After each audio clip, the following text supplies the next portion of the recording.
కనుక స్నేహితులారా గమనించండి,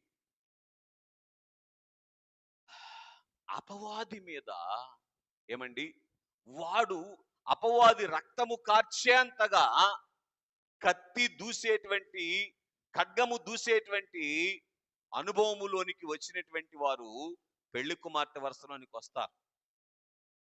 బాగా వినండి. రక్తము కారకుండా ఖడ్గం దూయటం అంటే అర్థం ఏంటి?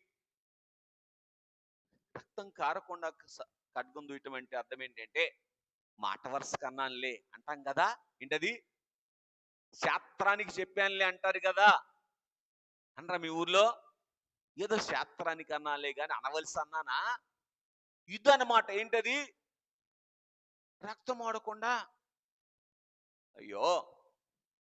ఖడ్గం దూయటం. రక్తం ఓడకుండా ఖడ్గం చూస్తే ఏమవుద్దో తెలుసా? అపవాదికి బలం దొరుకుద్ది.